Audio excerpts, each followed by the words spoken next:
साल 1795 डैनियल मैकगिनेस, एक टीनेज लड़का जो एक वीरान आइलैंड पर रहता था। एक रात समुद्र के किनारे घूमते हुए उसकी नजर कुछ अजीब सी लाइट्स पर पड़ी। पास ही के आइलैंड से कुछ अजीब लाइट्स बाहर निकल कर आ रही थी, जो बिल्कुल भी नॉर्मल नहीं था। क्यूरियोसिटी में आकर डैनियल ने डिसाइड किया कि कल सुबह वो उस आइलैंड पर जाकर उसे एक्सप्लोर करेगा। अगले दिन जब वो उस आइलैंड पर पहुंचा तो अपने सामने का नजारा देखकर वो बिल्कुल हैरान रह गया। हम जितना सोचते हैं, हमारी दुनिया उससे कई ज्यादा रहस्यमयी है। अपने ही घर के आसपास आप में से ज्यादातर लोगों ने किसी न किसी अजीबोगरीब चीज के बारे में सुना या देखा जरूर होगा। अब सोचिए, हमारी दुनिया कितनी बड़ी है। यहां कितने जंगल, पहाड़ और आइसोलेटेड जगह हैं। तो सोचिए, दुनिया में ऐसी कितनी रहस्यमयी जगहें होंगी जो इवन रिसर्चर्स और साइंटिस्ट को भी हैरान कर दें। हम इस वीडियो में ऐसी ही 7 मिस्टीरियस जगहों के बारे में बात करेंगे जिनकी एक्सप्लेनेशन साइंस के पास भी नहीं है।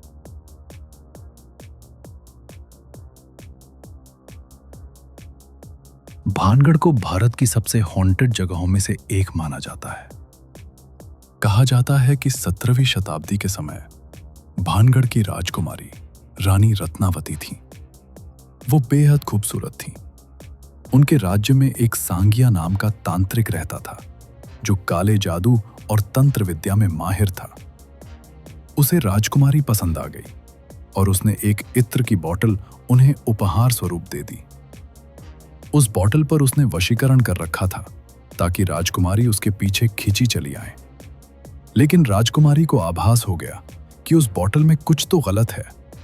गुस्से में आकर उन्होंने वो बोतल सामने दिखे एक बड़े पत्थर पर मार दी, जिससे वो पत्थर सांगिया की तरफ खिंचता चला आया और उसी पत्थर के नीचे दबकर सांगिया की वहीं मौत हो गई।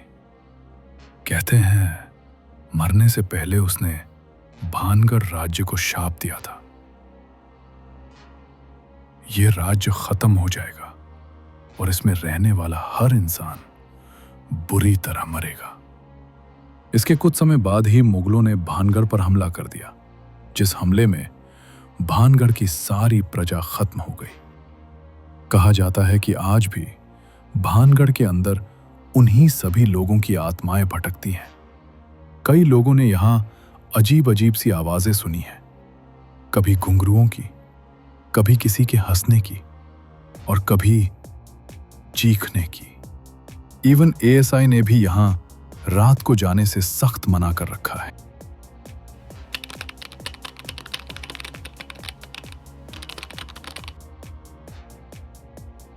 कई सालों पहले से ही यूटा बेसिन को लोकल पॉपुलेशन कर्स्ड मानती आ रही है। लोकल लेजेंड्स के अकॉर्डिंग यूटा बेसिन में शेप शिफ्टिंग क्रीचर्स इंसानों के बीच छुपकर रह रहे हैं। शुरुआत से ही लोकल्स को यहां स्ट्रेंज और बिल्कुल अनएक्सप्लेन चीजें दिखती आ रही थी। कभी स्ट्रेंज लाइट्स, कभी ह्यूमन डिसअपीयरेंसेस, कभी अजीब आवाजें सुनाई देना। फिर 1994 में रैंचर्स टेरी और ग्वेन शर्मन ने यहां पर एक रैंच खरीदा। कुछ ही हफ्तों में यहां अजीब घटनाएं होना शुरू हो गई। कभी ब्रॉड डेलाइट में यूएफओस दिखना, कभी कैटल पर अनएक्सप्लेन्ड अटैक, कभी चीखों की आवाजें और कभी कुछ और।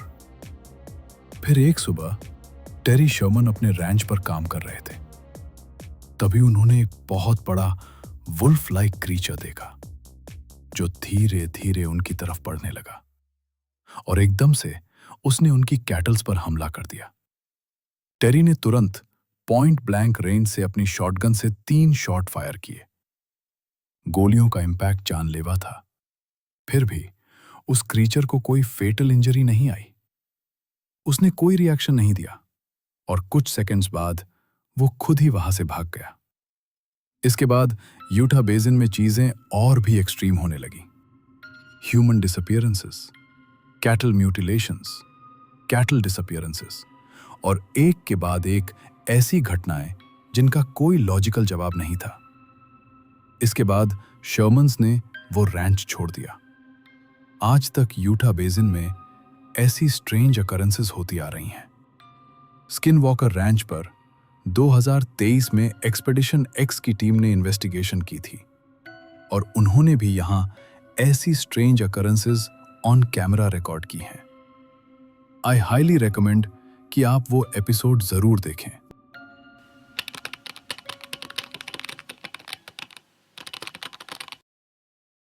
माउंट कैलाश की हाइट 6,638 मीटर्स है। वहीं माउंट एवरेस्ट की हाइट 8,800 मीटर से भी ज्यादा है। फिर भी आज तक 7,000 से ज्यादा लोग माउंट एवरेस्ट की पीक तक पहुंच चुके हैं, लेकिन आज तक कैलाश की चोटी पर एक भी इंसान नहीं पहुंच पाया है। हिंदू स्क्रिप्चर्स के अकॉर्डिंग कैलाश पर्वत भगवान शिव का घर है। बिना उनकी इजाजत के यहां कोई भी नहीं आ सकता। हिंदू, बुद्धिस्ट और जैन ट्रेडिशंस में इसे एक बहुत सेक्रेड प्लेस माना गया है। आज तक बहुत लोगों ने कैलाश के शिखर तक पहुंचने की कोशिश की है, लेकिन हर बार किसी न किसी वजह से कोई भी इसके टॉप तक नहीं पहुंच पाया।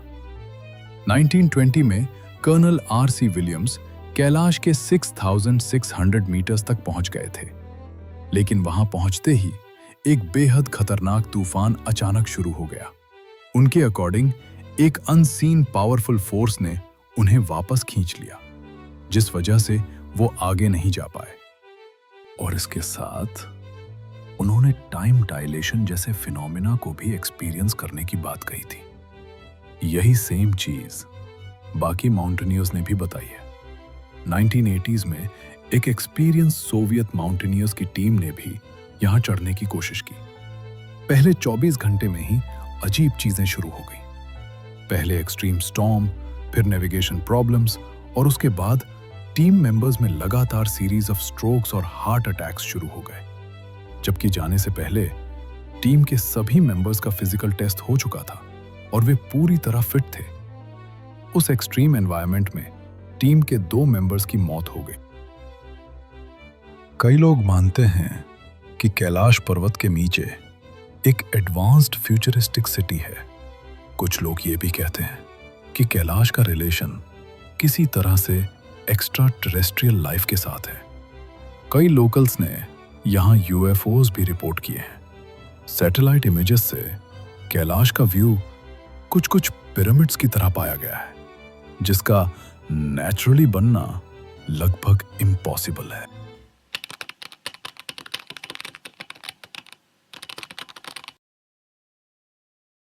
बर्म्यूडा ट्रायंगल को द डेविल्स ट्रायंगल भी कहा जाता है, और इसका रीजन ये है कि पिछले 100 सालों में ही बर्म्यूडा ट्रायंगल के एरिया में 50 से भी ज्यादा शिप्स, 20 के करीब एरोप्लेन्स और 1000 से भी ज्यादा लोग गायब हो चुके हैं।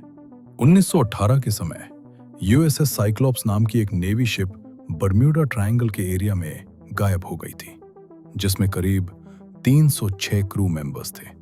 1921 में कैरल ए डियरिंग यहां अजीब हालातों में पाई गई। पूरा क्रू गायब था, इवन नेविगेशन डिवाइसेस भी गायब थे। पूरी शिप खत्म पड़ी थी। 1948 से 49 के टाइम स्टार टाइगर और स्टार एरियल नाम के 2 ब्रिटिश पैसेंजर प्लेन्स यहां से गायब हो गए थे। लेकिन इन सब में से सबसे पॉपुलर इंसिडेंट है 1945 का फ्लाइट 19 इंसिडेंट। 5 दिसंबर 1945 करीब 2:10 पर 5 TBM avenger torpedo planes Florida naval air station से एक ट्रेनिंग एक्सरसाइज के लिए रवाना हो गए।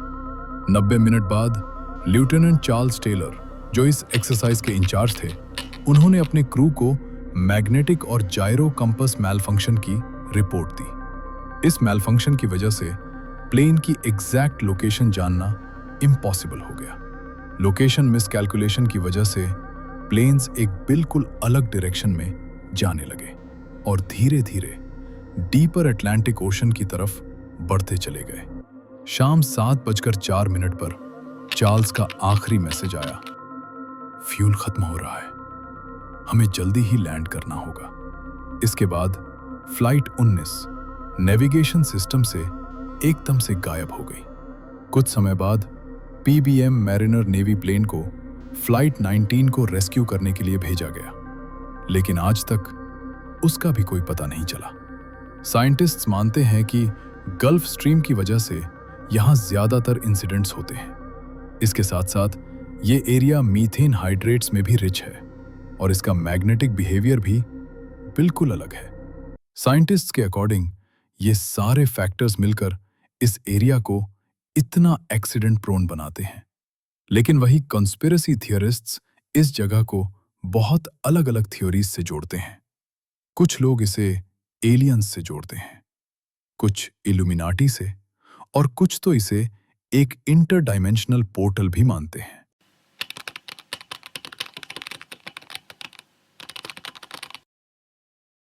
डॉल आइलैंड को दुनिया की सबसे हॉरिफाइंग जगहों में से एक माना जाता है।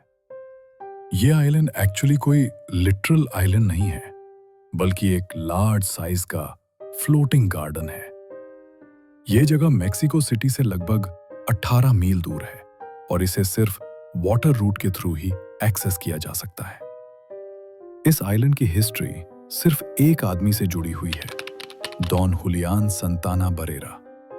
1950 के टाइम जूलियन ने अपनी फैमिली को छोड़ दिया था और वो इस आइलैंड पर रहने आ गए। जूलियन क्लेम करते थे कि उन्हें एक लड़की की बॉडी वहीं कैनाल में डूबी हुई मिली थी। उस बॉडी के साथ एक डॉल भी वहीं पास में फ्लोट कर रही थी। अब वो उस लड़की को तो बचा नहीं पाए, लेकिन उस डॉल को उस बच्ची के पास देखकर उन्हें लगा कि ये डॉल उस बच्ची के लिए बहुत इंपॉर्टेंट होगी। इसलिए उन्होंने वो डॉल आउट ऑफ रिस्पेक्ट उसी आइलैंड पर एक पेड़ से टांग दी। अगले 50 सालों तक डॉन जूलियन डॉल्स से ऑब्सेस्ड हो गए। वो जगह जगह से डिस्कार्डेड डॉल्स कलेक्ट करते और उन्हें इस आइलैंड के पेड़ों से टांग देते। अब यहां पर स्टोरी का सबसे शॉकिंग ट्विस्ट आता है। 2001 में डॉन जूलियन की बॉडी उसी सेम स्पॉट पर डूबी हुई मिली जहां उन्हें उस लड़की की बॉडी मिली थी। आज डॉल आइलैंड एक बहुत पॉपुलर टूरिस्ट स्पॉट है। टूरिस्ट्स बताते हैं कि यहां उन्हें एक बहुत अजीब सी वाइब महसूस होती है, जैसे कोई उन्हें हमेशा घूर रहा हो। एक्सपीडिशन एक्स के सीजन 1 के एपिसोड 3 में जेसिका और फिल ने भी डॉल आइलैंड पर इन्वेस्टिगेशन की थी। एपिसोड के स्टार्ट में ही जेसिका का मेंटल ब्रेकडाउन हो गया था। अलग अलग समय पर इक्विपमेंट मैल फंक्शन करने लगे और कैमरा पर एक डॉल की बहुत फेंट आई मूवमेंट और एक अजीब सी वॉइस भी रिकॉर्ड हुई थी। पूरा एपिसोड ऐसी ही स्ट्रेंज चीजों से भरा हुआ था। मैं स्ट्रांगली रेकमेंड करता हूं कि आप वो एपिसोड जरूर देखें। और भांगड़ की तरह ही इस आइलैंड पर भी रात को जाना सख्त मना है।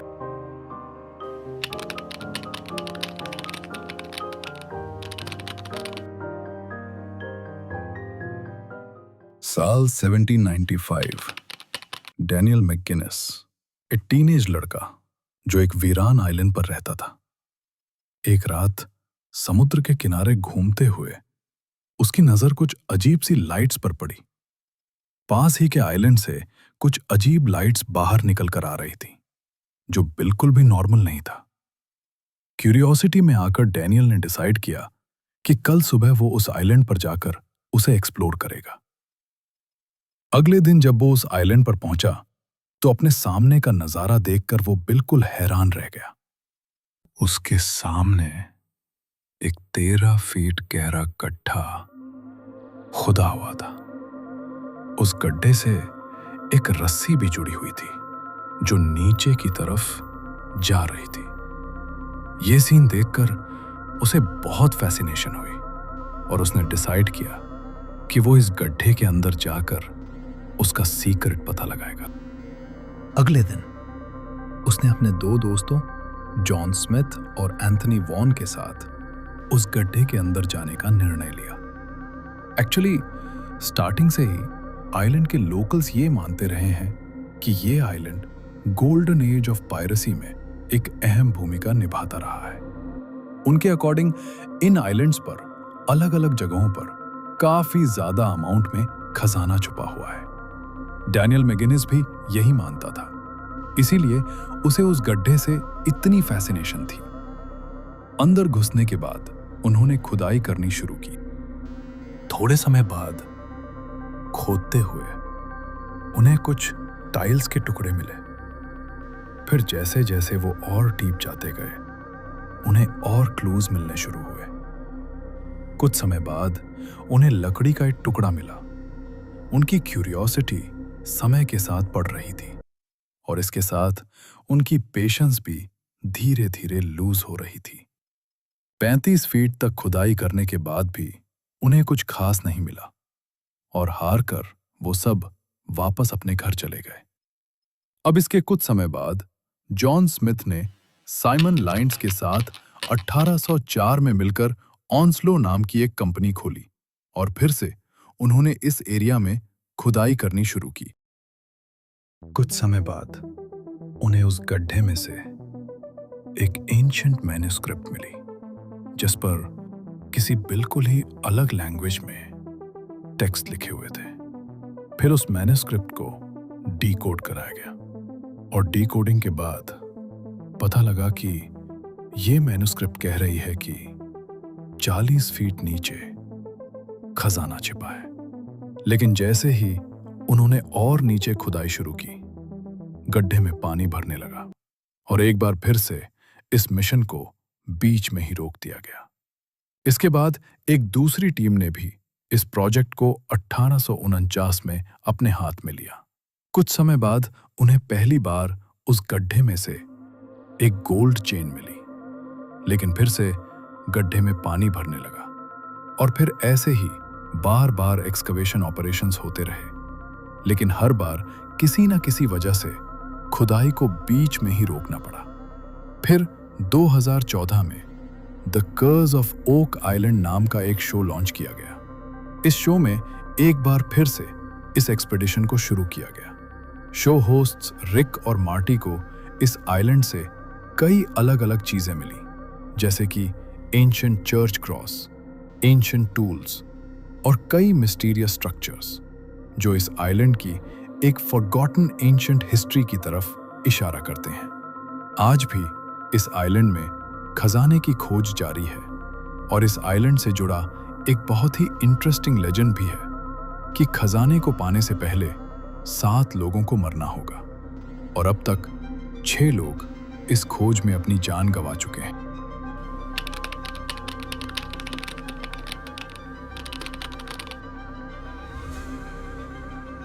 जुलाई 7, 1947 रेंजर मैक ब्राजील को अपनी जमीन के अलग अलग कोनों पर एक अजीब सी चीज के टुकड़े मिले। उन्होंने लोकल आर्मी को इसके रिलेटेड इंफॉर्मेशन दी और तुरंत ही आर्मी ने वहां इन्वेस्टिगेशन शुरू कर दी। 8 जुलाई 1947 को रॉसवेल आर्मी ने एक प्रेस कॉन्फ्रेंस की जहां उन्होंने ये क्लेम किया कि उन्होंने एक फ्लाइंग डिस्क को रिकवर किया है। लेकिन अगले 24 घंटे के अंदर ही उन्होंने एक और प्रेस कॉन्फ्रेंस की जहां उन्होंने अपने क्लेम को पूरी तरह से बदल दिया। अब की बार उन्होंने कहा कि वो ऑब्जेक्ट एक वेदर बलून था और यहीं से इस इंसिडेंट को लेकर कॉन्स्पिरेसी थियरीज बननी शुरू हो गई। थ्योरीज के अकॉर्डिंग ये ऑब्जेक्ट इंडीड एक यूएफओ ही था जिसे गवर्नमेंट जनरल पब्लिक से छुपा रही थी। अब इस इंसिडेंट को याद रखना क्योंकि इसका एक बहुत डीप और कोर कनेक्शन है एरिया 51 के साथ। 1955 में ग्रूम लेक नेवाडा में CIA ने एक सीक्रेट बेस बनाया जिसे आज हम एरिया 51 के नाम से जानते हैं। बेस के बनने के बाद से ही यूएफओ साइटिंग्स में एक मेजर स्पाइक देखने को मिला। फिर 1960 के दशक में प्रोजेक्ट ऑक्सगार्ड के टाइम एक बार फिर से एरिया 51 सुर्खियों में आ गया। A-12 जेट के पायलट्स ये क्लेम करते हैं कि उन्होंने फ्लाइट के दौरान इस एरिया के पास ग्लोइंग स्ट्रीक्स देखे थे। फिर 1989 में सबसे डिटेल्ड इंसिडेंट सामने आता है। बॉब लजार एक लोकल ये क्लेम करते हैं कि वो एरिया 51 के S4 डिपार्टमेंट में एक एक्स वर्कर थे। वो कहते हैं कि उन्होंने वहां 9 एलियन डिस्क्स को रिसर्च फैसिलिटी में टेस्ट होते हुए देखा था। उनके अकॉर्डिंग ये डिस्क्स एक अदर वर्ल्डली एलिमेंट 115 से पावर्ड थी और उन्होंने ये भी क्लेम किया कि ये वही डिस्क्स थीं जो रॉसवेल इंसिडेंट के दौरान रिकवर हुई थी। फिर इसके बाद 1997 में फीनिक्स लाइट्स का इंसिडेंट होता है और 2004 में निमिज टिक टैक एनकाउंटर सामने आता है। 2013 में CIA ऑफिशियली एरिया 51 को एक्नॉलेज करती है और आज 2026 में भी बार बार एरिया 51 से जुड़ी कॉन्स्पिरेसी थ्योरीज और इंसिडेंट्स सामने आते रहते हैं। अब एंड में एक बात तो श्योर है कि एरिया 51 किसी ना किसी तरह किसी ना किसी स्ट्रेंज एक्टिविटी से जुड़ा हुआ है, फिर चाहे वो एक्स्ट्रा टेरेस्ट्रियल लाइफ हो या सुपर एडवांस्ड वेपन्स। कुछ तो अजीब है।